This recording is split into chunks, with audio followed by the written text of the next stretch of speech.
So in terms of actually accessing the gas, the PSI in the line for each of these pipelines, the 42-inch transmission pipelines, is around 1,500 PSI. For distribution pipelines, the one that would like go to your home, it's less than 200 PSI. So what that would involve, and why the company has basically said no way for farm taps, is because you need to have a stepping down unit, and generally what that involves is stepping down for an entire city. So as an entire city, Dallas could negotiate a farm tap for the entire city, you know, something like that. No, out in Minnesota, there's farm taps that they put in back in the day, and they don't have to step them down because it comes out it's like a farm tap is a regulator, so it's actually stepping the gas down, and they are tapping the high pressure line. For 1,500 PSI? Yes, high pressure line. I've never heard of that, but it sounds like, yes, that could be something to negotiate for if you have evidence to show that they can actually do that. There's no law, which is the nice part. Pennsylvania might have screwed us by not having laws, but this one here, due to it, if it does go through, we can take advantage of it. Okay, we'll have to move on because we've got a lot of questions here now. The next question, are there means other than pipelines to get gas from well to market? For example, would trucking or rail be better?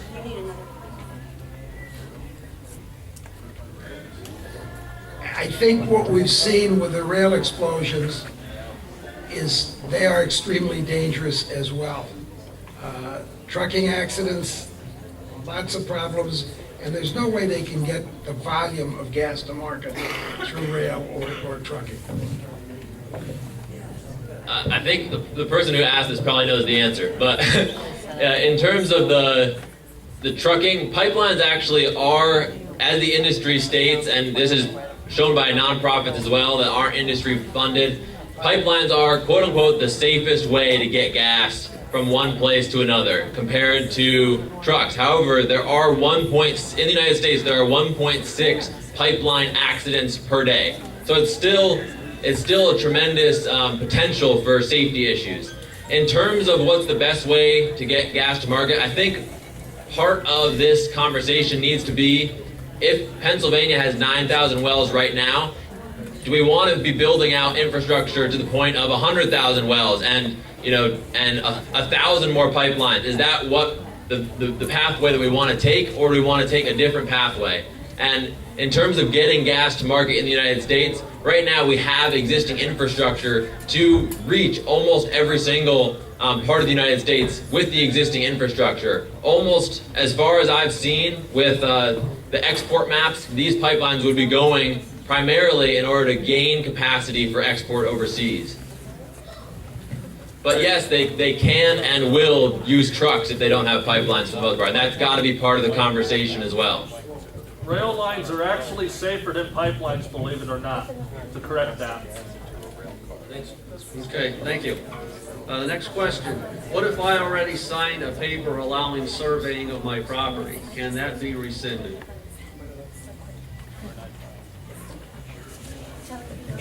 I would say it probably cannot, but surveying your property doesn't give them the right to do anything but survey your property.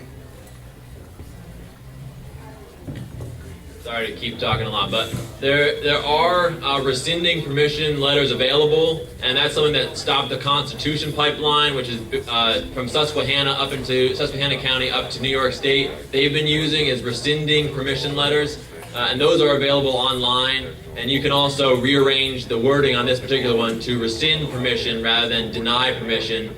And so far, what they've seen is that those do hold up. That if you have previously given permission and you no longer want to give permission for surveys, you can rescind it and request that the company send you back a letter saying that they've received it. So get a receipt of delivery for those letters.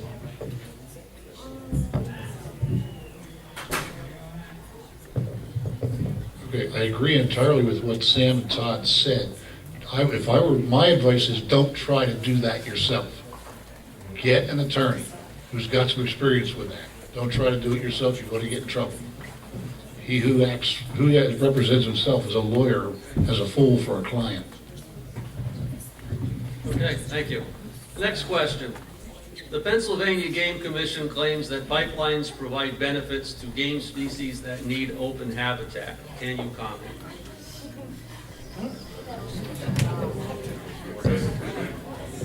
So having talked with hunters, that pipelines do change game routes in forests. Game is drawn to the pipeline route, and oftentimes if you're hunting in the area around a pipeline, I haven't seen, but from one-on-one conversations, what I've heard is that pipelines do change the routes that game follow in forests and fields depending on that route, because they're drawn, like turkeys especially, are drawn to pipeline right-of-ways for nesting.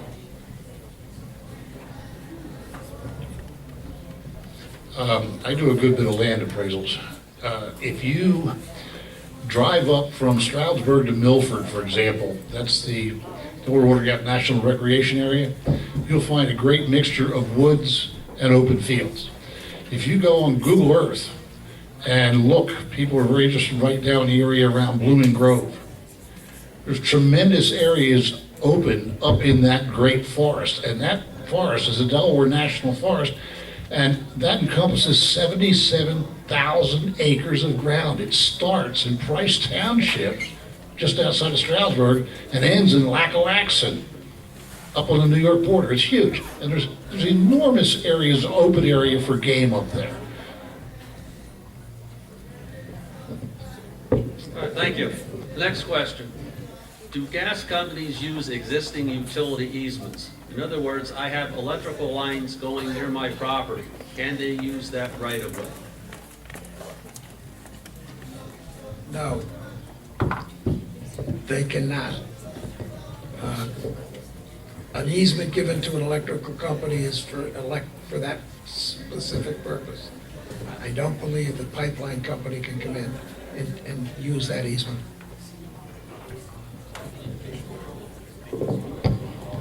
Okay, thank you. Next question. What is the blast zone area? Do they remove the mercury from the natural gas, which is a corrosive to pipelines and compressor stations? Do they even test for it?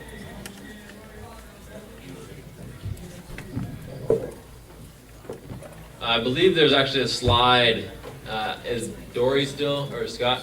There's a slide of the blast zone that's available. Maybe we can bring it up for people to look at. The hazard radius here. Number 6, yeah.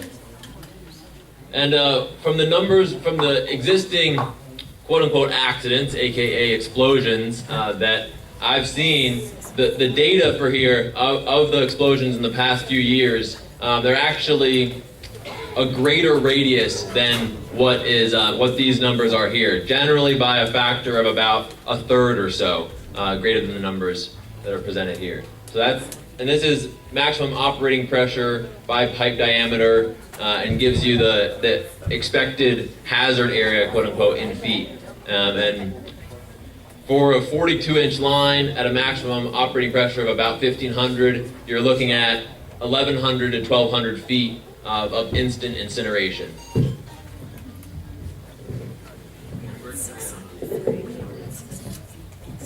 Okay, thank you.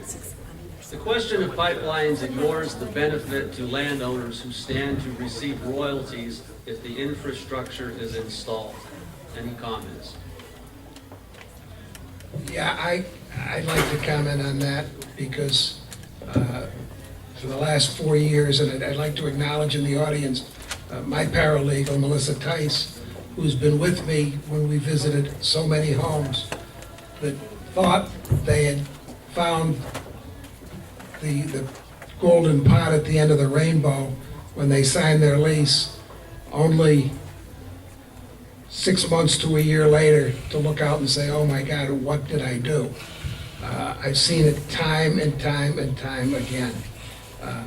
The benefit that you receive from your royalties is short-lived compared to the damage that you've done to your real estate. I hate to sound like a broken record, but get a lawyer. Don't try it on your own. Thank you. Next question. What research supports claims that pipelines adversely impact streams?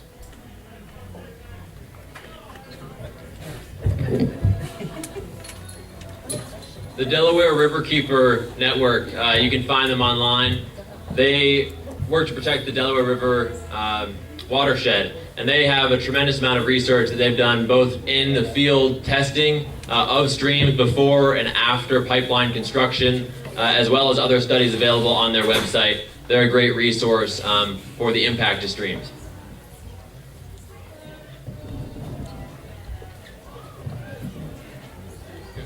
Just one thing with the Delaware River. I don't know how many of you know it or not, but the pipeline goes through Pike County and goes under the Delaware River. The Delaware River is the only river east of the Mississippi in its natural state which has not been dammed anywhere. If we don't protect these kinds of things, we got a problem, a real problem.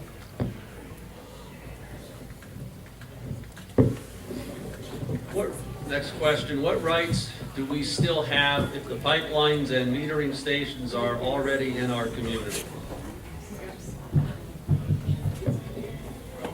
One of the things you have a right to is a property that is free from nuisance, a property that provides you with the ability to live there in peace and harmony, and you can file a lawsuit very simply for the nuisance that is created by the existence of a metering station, a pipeline, a compressor station, and we're doing it right now, right up the road at the Chapin Dehydration Station. Okay, next question. Will a pipeline affect insurance on my property?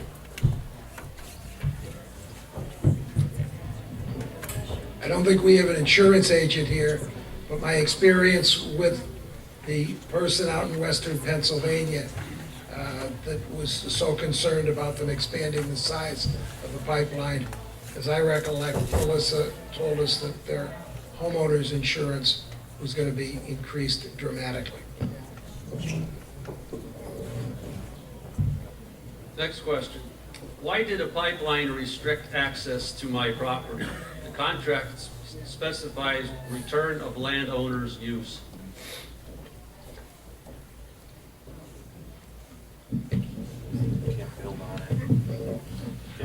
The people that put these pipelines in are responsible for maintaining them in a safe manner. If they allow people to go back and forth across this thing, particularly for construction purposes of a new home, a truck coming in loaded with concrete block or a concrete truck coming in to pour a foundation is very heavy. And they're going to have to make sure that that size vehicle does not compromise the integrity of the pipeline. And that's one of the problems that you have. My experience with it is they were lying through their teeth to these people, and I don't know if they can still cross it or not. So I'd be very, very careful. And again, Todd or somebody of his nature is the guy to talk to before you allow anything like that, because it will, that can render your property absolutely useless. If you can't get to it, you can't use it.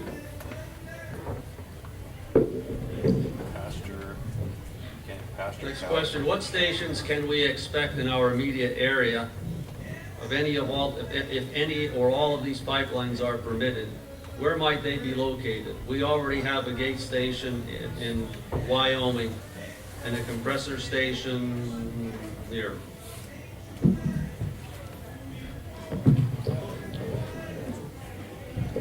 So for the Atlantic Sunrise, there's a proposed compressor station in Wyoming County. I believe is the last location they've talked about for that one, as well as Columbia County, another compressor station, as well as increased compression at existing stations in Luzerne County. For Penn East, it would be 50 new miles of pipeline and increased compression, most likely at the existing compressor stations in Luzerne County.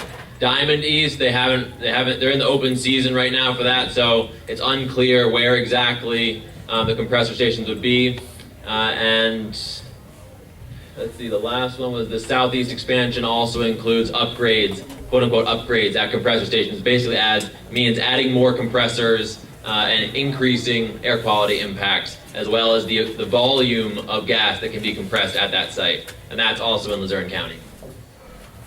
Speaking for Columbia County, They're planning on increasing the compressor station in Divide, north of Benton, and adding a new compressor station right near the Buckhorn Mall and you know, the new Geisinger office complex and everything down there.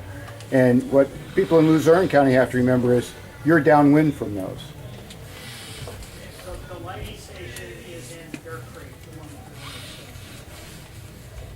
that Did everyone hear that? Bear Creek is what Scott was saying, the lighting station that they're going to increase.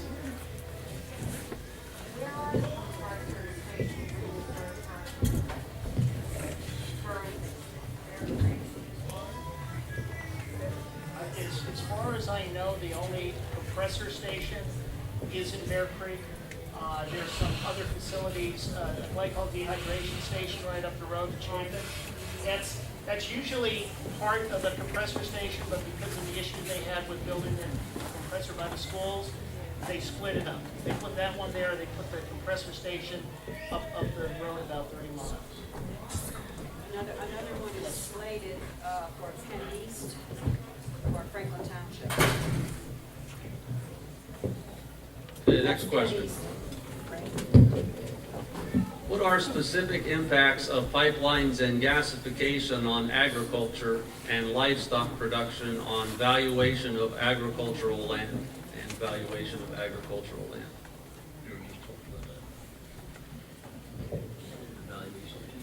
No, the valuation of it is something that has to be determined by a study. You can't, again, I apologize, we can't just throw a dart and say it's going down 25% or 30% or whatever. As far as the impact on livestock and crops, I think it's more for Sam to address.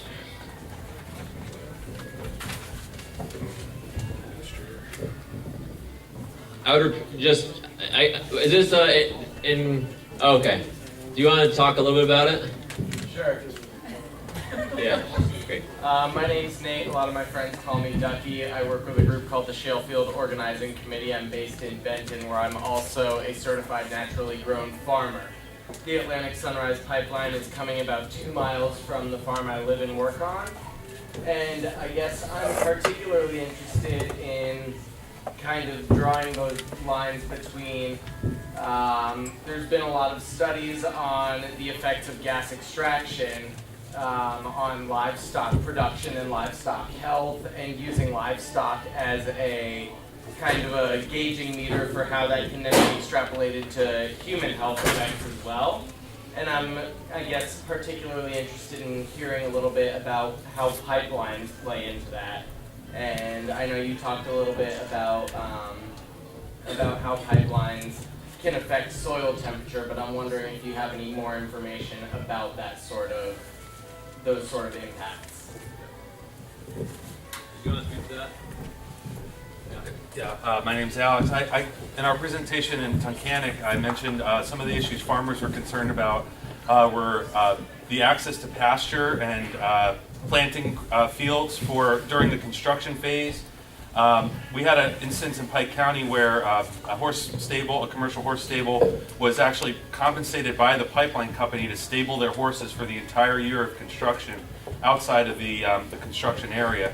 And I think that anyone who uses pasture or growing or fields for growing should be asking Williams, if in any conversation if they come to your door, how will you cross my pasture? How will my cows or my livestock be able to utilize that during the year?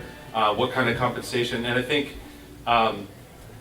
people should be aware that that's an issue for them. And for soil temperature, in the Tennessee pipeline in Pike County, the average in our litigation with Delaware River Keeper Network, it was at 60 degrees Fahrenheit all year round underground. So you see the snow melt earlier on it. So it's not extreme temperature, but it is a warmer temperature. I don't know how that would affect the growing, for growing and things like that on top.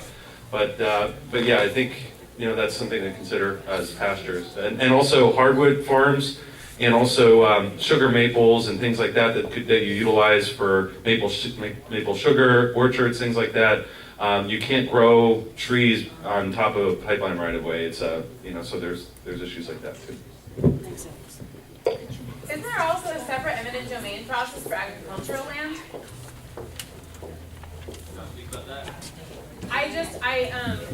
I was reading the entire eminent domain law for Pennsylvania because, you know, what else do I have to do? And it said that there was a separate process for agricultural lands, and that there was a board that specifically addressed eminent domain and agricultural lands because they're considered a very important part of Pennsylvania's economy. And that's something that we've talked about in Columbia County, and I know the folks down in Lancaster who are also addressing the Atlantic Sunrise Pipeline were talking about. And so I'm wondering if that's like another avenue of like addressing this and making sure that these companies who are just out for private profit don't get the right of eminent domain when there are other like valid and time-tested economic uses for this land.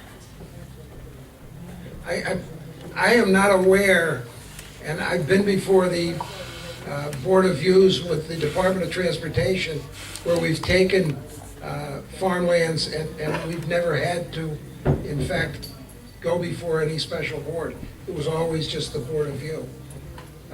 But when you talk about agricultural animals, Cornell University obviously is a great resource. We've talked to a couple of the professors up there that have done some studies on the impact of shale gas extraction on farm animals. And we represent a woman up in Susquehanna County who has had an alpaca farm, and she raised the alpacas and bred them and used the hair for special projects. Her alpacas began having stillborn calves and deformed calves. We also had the same situation with a dog breeder up in Bradford County who was breeding Newfoundlands and again having all sorts of problems. But yep. They did deter around the farm right in Northmoreland, right at Weaver's Market. There's a farm on 292. The first paperwork was issued that it was to cut through. The family's name is the Knowlton Farm, it's a dairy farm. It was to cut right through and then skirt the edge of another property. Strangely enough, all they had to say was no and give them no permission. They went next door, and the pipeline is moved to go beyond that and then cut back to that original line and work its way down. And it is possible. There is a, if I, Off with your property, I'm assuming, because nobody can give me an answer. if I can just suggest to you, Mary was kind enough to give me Dr. Michelle Bomberger and Robert Oswald's abstract on the impact of shale extraction on farm animals.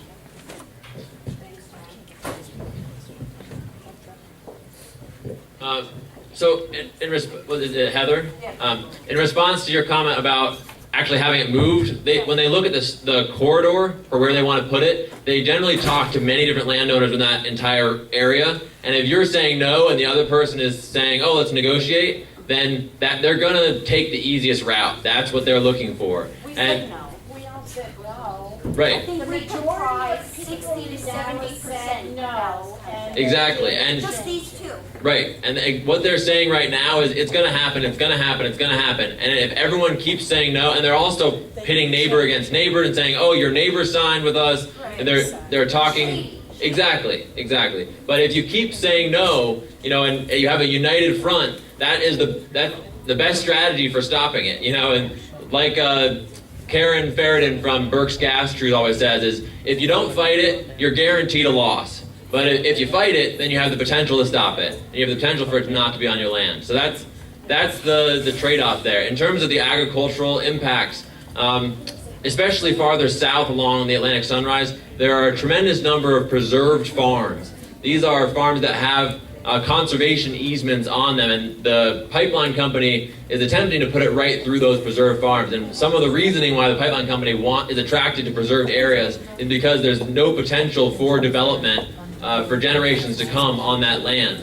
And moreover, if there's public outcry, then they can do the old bait and switch technique where they say, oh, we'll just move it off of where you don't want it, on these preserved farms, we'll move it somewhere else. So in terms of the agricultural impacts, a good person to talk to down in Schuylkill County is Jim Hepler, and he's done a lot of, he's a farmer down there, a dairy farmer, and the Atlantic Sunrise proposed to go right through his land, and he's done a lot of research on the agricultural impacts, and I can get you his contact information if you're interested.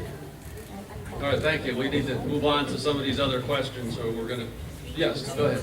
Just one comment quick about your loss of production of either animals or crops. That can be quantified. Any accountant or any appraiser can do what's called a discounted cash flow analysis. It's a complex mathematical analysis, but that will hold up and it proves you've got a loss. Okay?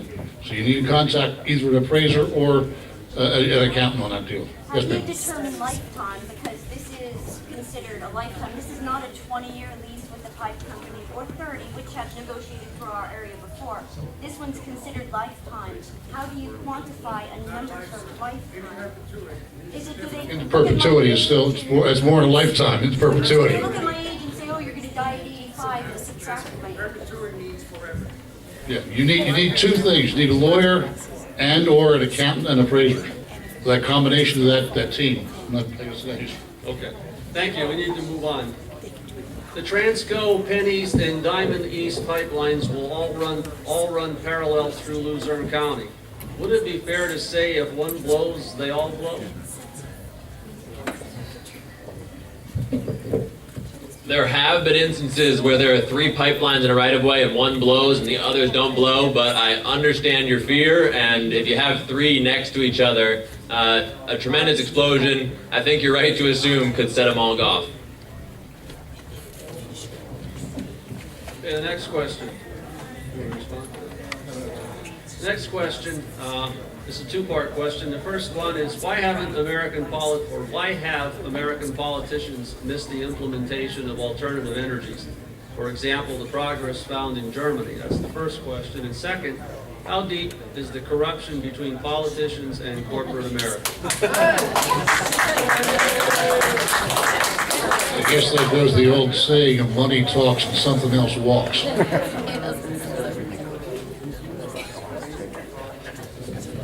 Deep. No comment required. It's important to note that a contract that says anything to facilitate the transfer of gas doesn't only mean pipeline. It can mean anything, a compressor station, a metering station, etc. Even if the original request is only for a pipeline, correct? Unless it's specifically stated in the easement that there will be no above-ground buildings or structures of any kind. But yes, you are right to assume that the easement, unless there's language to exclude it otherwise, can, farther down the line, have another pipeline, have another compressor station, have a metering station. What about a cell phone tower? If they contract out with that cell phone tower on that easement, it is entirely possible that they can subcontract out with another company. And in terms of just going back to the last point about corruption in politics, the last governor of Pennsylvania is now working for the gas industry and the gas lobby. So just to give you an idea of the revolving door. And Michael Krancer is the lawyer who's working with Blank Rome, former Secretary of the Department of Environmental Protection, to try to change the law to allow eminent domain to give these pipelines a better opportunity. All right, our next question. What rights do we have about pipelines going through cemeteries and the relocation of loved ones? I can tell you this, I have no idea. I do. We had a situation where we were doing a piece of property that had a burial site on it. You need the permission of the court to do that, to move a body, and you need the permission of every one of the living relatives of that person. As Judge Viken said to me about 15 years ago, it's almost impossible.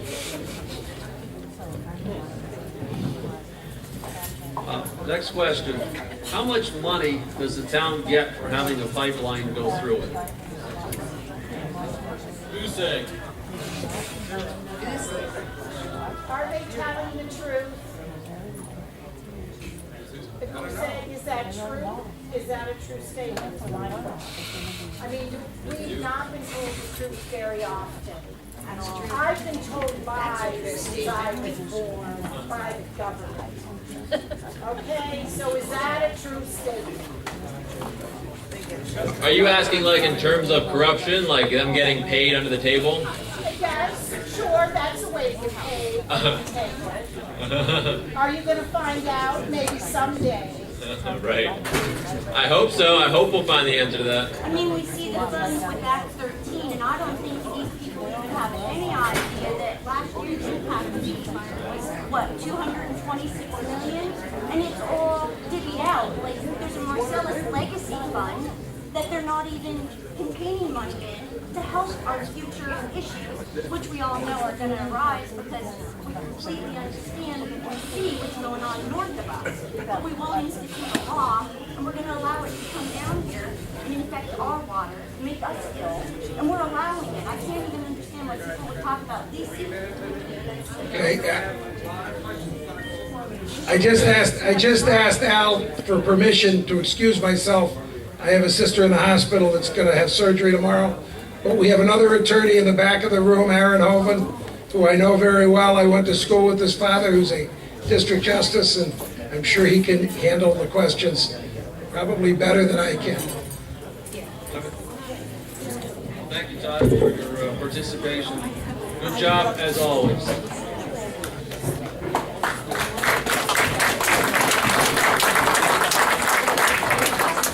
Okay, we'll continue on with these last few questions that we have, and much in line with one of our previous questions.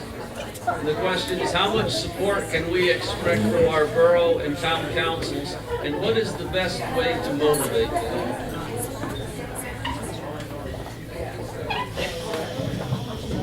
Best way to motivate a politician is with your vote. If they're not going to work with you, go to my office. That takes too long. Okay, the next question. It depends on the borough, and you know better than anybody else about where your borough stands. There are all sorts of techniques you can take to try and publicly shame your representatives to make them actually listen. However, in a lot of these boroughs, even that's not effective. So it depends on the borough. Along the Atlantic Sunrise, some township supervisors have shown support and are signing resolutions in opposition to the pipeline. In other townships, they're getting money from the pipeline companies. So, you know, or at least they have the pipeline on their land. So it depends on where you are. Okay, the next question. I believe this is if they were talking to a pipeline company, but the question is, if you have experience with gas north of us, then you all see the truth of the ground being contaminated from chemicals used in the wells in the initial fracking. Then why are you choosing to help us get poisoned even more? More of a statement than a question, Well, I don't know why people are trying to help us lease when, truthfully, we can see what's going on. It is inevitable. We are going to get ill. Private well owners have no right to be notified if there is any type of spill leak contamination. Only big the dam over here. That is the only law, is that the big dam people that supply tons of people will be notified. But our private well people, we will never be notified. It's not a law to let us know. If they want to do it out of goodness of their heart, they can tell us, oh, there's a spill down the road. But otherwise, they don't tell us, and we absorb it through our bodies. Right. It's not a law. Yeah, the only regulations in terms of reporting are over $50,000 in damages or an injury or a death, and that's reporting to the government. So the reporting requirements in terms of informing the public are close to nil. And in terms of the actual elements of pollution, I think you're right to be wanting to stop it, and you can, yeah. Okay, here's a question. Can someone interpret the maps more precisely? If you're referring to the maps in the back, I think there's a map expert back there right now who could probably help to interpret what you're looking at. Currently, there are 2 pipelines on my property, and with the proposed one, there will be 3. Within 20 years, line B will be 70 years old. Line C will be 45 years old. Your opinion, with this being a serious impact on property, will this be a serious impact on property value? And my home is within the 1,000-foot hazard radius.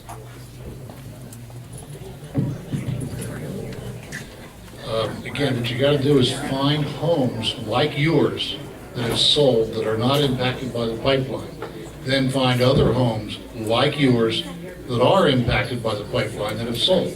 Without those 2 pieces of data, all you're doing is throwing a dart, and you can't do that.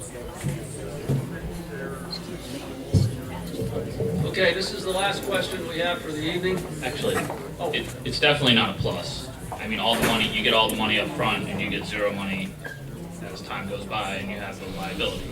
So quantifying that is tricky, but it's definitely not a plus. And the last question is, how is the tracking initiative going to impact the surrounding areas, particularly Dallas? What can we anticipate?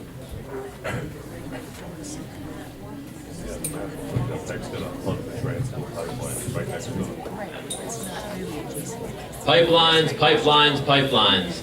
Again, we're at 1/10 of the industry stated goal for Pennsylvania, and in order for them, and currently the last figures that I saw were that 1,500 wells in Pennsylvania had been drilled but were not actually producing because the industry did not have pipelines to get it to market.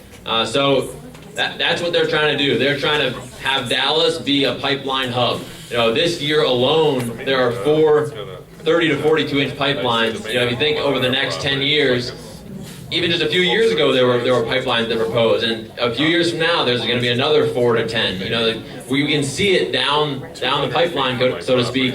There are many more of these coming. So having organized communities now is critical for the long term. Okay, very good. I just had a technical, can one of the attorneys or a specialist talk us through what FERC eminent domain looks like, and from if a landowner holds out to the point of eminent domain, what are the processes and what are your rights from square one to the end? Sure. The eminent domain would either be a negotiation between you and the pipeline company where you let them go through, or a court proceeding to determine the value. I think Todd touched upon this a little bit earlier, but basically there's a multi-level court proceeding. Multi-level meaning you would start at a lower level. If you don't like the result, you could appeal, but that's primarily over the value of your property and not over whether or not they can have eminent domain. A separate action that you can take would be trying to block the assertion or the granting of eminent domain to the pipeline company, which I think Todd said and a couple people here have said, that's not a really high percentage litigation. Todd talked about the PUC. Is it the same or different with FERC as a federal? The PUC is Pennsylvania's Public Utility Commission, so that's the Pennsylvania kind of equivalent of FERC. But FERC, it's a FERC project. That's really what I wanted to. Yes. So it would be the same or similar? No. This is I think in the Tunkhannock meeting, you guys talked about that a lot of the pipeline is in Pennsylvania, and it's only in a very hyper-technical way that it crosses state lines. So that's a potential basis to challenge FERC regulation. Then still, the pipeline would be then possibly given eminent domain under the state. But right now, it's FERC application. FERC will likely grant eminent domain to them. I thought 4 or 5 treatments to get to where we got here today, and everything was like yeah. Yes. How can FERC make a decision when it's conflict of interest, they get billions of dollars from those? How is that even possible that the lawyers in this country allow an organization federal, not really federal, to get money from money and then grant them permission. That's conflict of interest. Is that not a simple solution to the problem? Simple solution, lawyers. Yeah, it's true, but that would not be, that wouldn't work in court. There is definitely a conflict.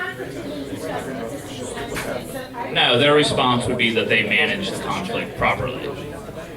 So we can say that, I mean, these systems get locked down every day by attorneys, politicians, and money grubbers. So I don't understand why this is so simple in my mind. The conflict of interest. Another thing, the homeowner thing, I'm gonna lose a bunch of acres. I have to pay the taxes on it. I get one of 2 pennies on an acre. I pay the taxes forever on it. I can never use it. Okay, and they have permission for time immemorial to put on as many pipelines as they want. And if Williams sells it to another company, that company can do whatever they want. But I'm responsible for the taxes and any problems on the property, but I can use it. And Well said. lawyers should be able to say, this is ruining my everything, my health and everything, and back to that. How about if the alpaca's babies are dead and born? What about the cheating babies? Right? We see Yep. it. Why aren't we using our hindsight? Lawyers can only interpret the law. You gotta get on your lawmakers about this stuff. I tried, Noise and my and tree law, lawmakers here, absolutely, the noise and my tree law. lawmakers here said, dump it on Lou Barletta, Karen Boback, and Lisa Baker said, who cares? We don't even know what pipelines are. I didn't know about the pipeline until this month. Who cares? You go to Lou Barletta. We went to Lou Barletta. Yep. Then nobody. And there are like this is not in your interest. The reality that the